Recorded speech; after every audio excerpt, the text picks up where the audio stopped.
그래서 이런 열망들을 다 가지고 있죠. 어떤 열망인가 하면 한번 우리 같이 읽어보죠. 자, 시작. 어떻게 하면 같이 읽어봅니다. 시작. 어떻게 하면 지금의 모습보다 훨씬 더 탁월한 삶을 살 수 있을까? 이런 생각 다 가지고 있죠. 모든 영역에서 신앙의 영역이든 또 뭐 일상의 삶이든 또 좀 구체적으로 말하면 뭐 기도 생활이라든지 어떻게 하면 또 헌신 봉사 또 우리가 지금 추구하는 전도 이 모든 면에 있어서 또 사회생활 대인관계 이 모든 면에서 어떻게 하면 지금보다 좀 더 나은 탁월한 삶을 살아갈 수 있을까 이런 생각을 많이 가지고 살아가는데 그 대답은 한마디로 말하면 바로 성령과 함께하는 삶을 살아가는 겁니다. 성령. 자, 왜 성령일까? 제가 먼저 예수님과 성령의 관계를 통해서 한번 풀어가겠습니다. 자, 예수님이 이 땅에 구원자로 내려오실 때 그 이야기를 사도 바울은 빌립보서에서 이렇게 말하죠. 우리 한번 읽어보겠습니다. 시작. 너희 안에 이 마음을 품으라. 곧 그리스도 예수의 마음이니 그는 근본 하나님의 본체시나. 자, 예수님은 하나님의 아들이시니까 하나님과 동등하지요. 성부, 성자, 성령은 삼위로 계시지만 일체가 되시기 때문에 예수님과 하나님과 성령님은 같은 동등합니다. 그런데 어느 날 예수님께서 이 세상에 구원의 사역을 위해서 내려오시기로 결심을 하셨을 때 한 가지 또 결심합니다. 이 세상에 내려와서 구원의 사역을 완성할 때까지 당신이 하나님이지만 하나님과 동등됨을 취할 것으로 여기지 않겠다. 그 얘기가 뭐냐면 하나님의 능력을 사용하지 않기로 결단하고 하나님의 능력을 드러내지 않기로 결심하고 이 세상에 오시게 됩니다. 분명 이 세상에 오실 때 분명 하나님으로 오셨죠. 신인 양성을 가지고 완전한 인간, 완전한 하나님, 그래서 완전한 하나님의 능력을 가지고 세상에 오셨지만 십자가에서의 대속의 죽음을 완성할 때까지 하나님과 동등됨을 취할 것으로 여기지 아니했다. 그 얘기는 뭐냐면 하나님의 능력을 사용하지 않기로 스스로 결정을 하고 이 세상에 오셨다 그 얘기입니다. 그래서 바로 종의 형체를 가지고 사람들의 모양을 가지고 이 세상에 오십니다. 다시 말씀드립니다. 예수님이 하늘의 보좌를 버리고 이 세상에 오셨습니다. 인간의 몸을 입고. 그때 예수님은 신인 양성을 다 가지고 오십니다. 완전한 하나님, 완전한 인간의 모습을 가지고 이 세상에 오시죠. 우리 사람들처럼 인간의 모습을 가지고 오셨지만 하나님은, 바로 예수님은 하나님의 그 모든 거 다 가지고 오셨죠. 근데 예수님은 십자가에서의 구원의 사역을 완성할 때까지 하나님의 능력을 사용하지 않기로 작정하고 이 세상에 오십니다. 한 가지 예를 들어봅니다. 겟세마네 동산에서 예수님 마지막 이제 기도하러 제자들과 더불어 올라가시게 됩니다. 제자들은 꼬박꼬박 졸고 있었죠. 3번이나 깨웁니다. 어쨌든 예수님 기도를 마치시고 내가 이제 이 잔을 마셔야 되겠다. 십자가의 고난을 받아들이기로 작정을 하고 막 내려가려고 하는데 가룟 유다가 군병들을 데리고 와서 이제 예수님을 체포하려고 합니다. 그때 의협심이 아주 강했던 베드로가 그 모습을 보고요, 이 분개하면서 그 병정에 칼을 삐어가지고 대제사장 종 말고의 귀를 잘라버리게 됩니다. 그때 예수님이 그 귀를 다시 붙여주시면서 베드로에게 하셨던 말씀 같이 읽어볼까요? 시작. 너는 내가 내 아버지께 구하여 지금 12군단 더 되는 천사를 보내시게 할 수 없는 줄로 아느냐. 보십시오. 이런 얘기입니다. 베드로야, 내가 하나님이 하나님, 내가 지금 이 순간에 여기 병사들 몇 명 왔는데 이 순간에 하늘의 명에서 12군단, 사단 위의 군단입니다. 12군단이 넘는 천군 천사들을 동원할 능력이 없는 줄로 아느냐. 있어, 내가 하나님이니까. 근데 나는 하지 않겠어 라고 말합니다. 하나님의 능력을 가지고 계시고 하나님이시지만 예수님은 이 땅에 오셔서 십자가의 대속의 구원의 사역을 완성하실 때까지 하나님과 동등됨을 취할 것으로 여기지 아니하시고 하나님의 능력을 사용하지 않기로 작정하고 오셨다 그 얘기입니다. 그렇다면 자, 예수님이 이제 십자가의 고난을 받기 전에 공생애를 시작하실 때 40일 금식하시고 줄이셨을 때에 마귀가 나타나서 마귀가 예수님을 끌고 가서 유혹을 합니다. 그래서 뭐라고 말하는가 하면 40일 동안 먹지 못한 예수님에게 너 하나님의 아들 아니냐. 지금 마귀는 알고 있습니다. 예수가 오신 목적도 알고 있고 결국 예수가 십자가의 죽으심을 통해서 구원의 사역이 완성되고 이 마귀가 창세기 3장 15절의 예언의 말씀처럼 뱀의 머리를 바로 하나님의 아들이 깨뜨릴 것이다. 그거 알고 있습니다. 그래서 어떻게 하든지 예수님으로 하여금 십자가 지지 못하게 하기 위해서 지금 예수님의 신성과 인성 중에 신성을 자극해요. 너 하나님의 아들 아니냐? 신성을 자극하게 되었을 때 예수님은 바로 인성을 가지고 이깁니다. 예수께서 대답하여 이르시되 사람이 마귀는 지금 하나님의 아들 신성을 자극하면서 하나님의 능력을 자꾸 사용하게 만듭니다. 그렇지만 예수님은 하나님의 능력을 사용하지 않습니다. 그럼 우리가 이런 이제 질문할 수 있죠. 아니 그럼 복음서를 보면 예수님이 행하신 초자연적인 초인간적인 엄청난 기적의 역사가 수두룩하게 나오는데 그 복음서에 나오는 예수의 기적은 도대체 어떻게 된 걸까? 하나님의 능력을 사용하지 않기로 작정하고 오셨다고 분명히 이야기를 들었는데 어떻게 복음서에 나오는 수많은 기적은 어떻게 생겨지게 되었을까? 대답은 뭘까요? 바로 성령으로 행하시게 됩니다. 자, 이제 보겠어요. 읽어봅니다. 시작. 그러나 내가 하나님의 성령을 힘입어 귀신을 쫓아내는 것이면 하나님의 나라가 이미 너에게 바로 귀신을 쫓아내는 일도 당신의 힘으로 하지 않습니다. 하나님의 능력을 스스로 사용하지 않죠. 성령을 덧입어서 성령의 권능으로 귀신을 쫓아내고 있죠. 또 읽어봅니다. 시작. 주의 성령이 내게 임하셨으니 이는 가난한 자에게 복음을 전하게 하시려고 내게 기름을 부으시고 나를 보내사 포로된 자에게 자유를 눈먼 자에게 다시 보게 함을 전파하며 눌린 자를 자유롭게 하고 그러니까 포로된 자에게 자유를 줄 정도로 엄청난 힘을 발휘하게 되고 또 눌린 자 귀신에게 눌린 자를 해방시키게 되고 뭐 등등의 여러 가지 일들은 어떻게 가능하게 되었을까? 예수님이 하나님의 능력을 스스로 사용하지 않기로 작정하셨고 스스로 사용하지 않았다면 어떻게 이런 일이 가능하게 되었을까? 대답이 뭐죠? 주의 성령이 내게 임하셨으니 성령의 권능을 힘입어서 그 일을 행하고 있습니다. 베드로가 어느 날 예수님에 대해서 설교를 하다가 이런 이야기합니다. 같이 읽어봅니다. 하나님이 나사렛 예수에게 성령과 능력을 기름 붓듯 하셨으며 그가 두루 다니시며 선한 일을 행하시고 마귀에게 눌린 모든 사람을 고치셨으니 이는 하나님이 함께. 여기도 보십시오. 지금 여기서 베드로가 나사렛 예수라고 하는 말은 예수님의 신성과 인성 중에서 인성을 강조하는 겁니다. 나사렛 땅에서 목수의 아들로 성장하신 나사렛 출신 인성을 가지신 예수에게 하나님께서 성령과 능력을 기름 붓듯 하게 되었을 때 예수는 그 성령의 권능을 가지고 귀신을 내쫓게 되고 병든 자를 고치게 되는 초인적인 역사를 발휘하게 되었다라고 말하고 있습니다. 우리 예수님이 이제 제자들과 더불어 쭉 살아가다가 마지막 당신이 십자가를 져야 될 마지막 순간이 점점 다가오고 있다는 사실을 감지하시고 요한복음 14장부터 이른바 고별설교합니다. 이 세상을 떠나기 전에 제자들에게 마지막으로 주시는 고별설교를 하시던 중에 요한복음 14장 12절 한번 읽어보겠습니다. 시작. 내가 진실로 너희에게 이르노니 나를 믿는 자는 나의 하는 일을 그도 할 것이요. 이런 얘기죠. 얘들아 너희들 3년 동안 나 따라다니면서 내가 행하는 거 봤지? 예, 봤습니다.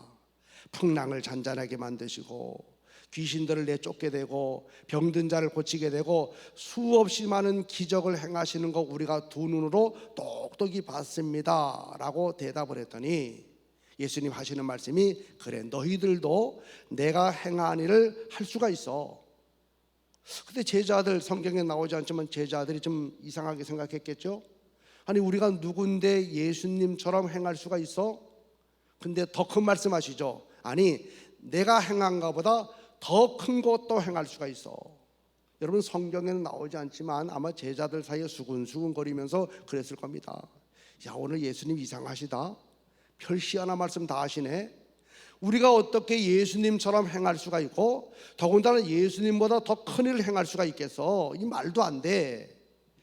그런 제자들에게 바로 이어서 그 이유를 원인을 이야기합니다. 이렇게 읽어봅니다. 시작. 이는 내가 아버지께로 가미니라. 내가 아버지께로 올라가기 때문에 너희들은 내가 행한 일을 행할 것이고 나보다 더 큰 일을 행하게 될 것이다. 이렇게 이야기했어요. 그럼 도대체 예수님이 아버지께로 올라가시면 무슨 일이 벌어질까? 바로 성령이 내려오시게 되는데 읽어봅니다. 시작. 그러나 내가 너희에게 실상을 말하노니 내가 떠나가는 것이 너희에게 유익이라. 내가 떠나가지 아니하면 보혜사가 너희에게로 오시지 아니할 것이요 가면 내가 그를 너희에게로 보내리니. 내가 아버지께로 올라가면 그 대신 성령이 내려오실 것이다. 그럼 성령이 예수님 대신 오시면 무슨 일이 벌어지게 될까? 바로 권능이 임하게 되죠. 오늘 기도하신 분이 인용했던 성경 구절 같이 읽어봅니다. 시작. 오직 성령이 너희에게 임하시면 너희가 권능을 받고 예루살렘과 온 유대와 사마리아와 땅끝까지 이르러 내 증인이 되리라 하시니라. 성령이 내려오시게 되면 성령만 내려오는 게 아닙니다. 성령은 권능을 가지고 우리 가운데 임하게 돼요. 권능. 여러분 권능이라고 하는 말이 듀나미스. 여기에서 영어 단어 다이나마이트라는 단어가 파생이 되었습니다. 광산의 돌들을 깨트리는 다이나마이트 폭약과도 같은 엄청난 힘을 가진 권능의 성령이 우리 가운데 임하게 될 것이고, 그러므로 이 말을 정리하면 이거죠. 예수님 말씀 비밀 이렇게 얘기하죠. 예수님처럼 제자들도 능력을 행할 수가 있다. 그 이유가 뭐냐? 예수께서 하늘나라로 가시기 때문에. 그럼 예수가 하늘나라로 올라가시면 무슨 일이 벌어집니까? 성령이 내려오셔요. 성령이 내려오셔서 제자들에게 임하게 되면 무슨 일이 벌어지게 됩니까? 제자들에게 권능이 임하게 되죠. 바로 그 권능의 힘을 가지고 엄청난 일들, 능력의 일들, 예수가 행하신 일들을 행할 수가 있다. 이게 바로 예수님 말씀의 마지막 비밀입니다. 그러면 진짜로 그런 일이 벌어지게 되었을까? 우리 예수님이 이제 십자가 지시고 돌아가신 다음에 부활하셨죠. 40일 동안 세상에 계시다가 하늘나라로 올라가시게 됩니다. 말씀대로 하늘나라 아버지께로 올라가게 됩니다. 그랬더니 열흘이 지나게 되었을 때 성령이 제자들에게 임하게 되었죠. 올라가신 다음에 열흘 뒤가 오순절인데 오순절날 마가의 다락방에 있었던 120여 명의 사람들에게 성령이 진짜 오게 되었습니다. 그러면 성령 받은 사람들이 예수님 말씀처럼 그렇게 엄청난 권능을 행하게 되었을까? 한번 확인해 봅니다. 사도행 2장 4절. 자, 오순절날 성령이 120여 명의 사람들이 임하게 되었을 때 그들이 다 성령의 충만함을 받고, 그 다음에 시작. 성령이 말하게 하심을 따라 다른 언어들로 말하기를 시작하니라. 약속하신 성령이 제자들에게 임하게 되었을 때 그 성령 충만 받았던 120여 명의 사람들은 성령의 충만하심을 통해서 다른 언어들로 말하기 시작했다. 여기서 다른 언어는요, 랭귀지입니다. 그냥 우리 흔히 말하는 방언이 아닙니다. 진짜로 다른 언어들, 랭귀지. 그러니까 영어를 전혀 배워보지 못한 사람이 갑자기 영어를 말하는 거예요. 그 오순절 날이 유월절 절기와 겹치게 되면서요, 유월절 절기를 맞이해서 천하 각국에 흩어져 살던 유대인들이 유월절 절기를 지키기 위해 가지고 예루살렘 다 모였어요. 이렇게요. 오늘 쉽게 말하면 미국에 살던 사람, 일본 살던 사람, 중국 살던 사람, 독일 해서 막 흩어져 살던 사람들이 유월절 절기를 지키려고 자기 고국인 예루살렘으로 모였습니다. 그때 오순절 날 성령의 충만함을 받았던 120여 명의 사람들이 성령 충만함을 받고 바깥으로 뛰쳐나왔어요. 그리고 입을 열어 말을 하는데 글쎄 어떤 사람은 영어를 말하고 누군 일본어 말하고 누군 막 중국어 말합니다. 그러니까 거기 왔던 사람들이 다 깜짝 놀라는 거죠.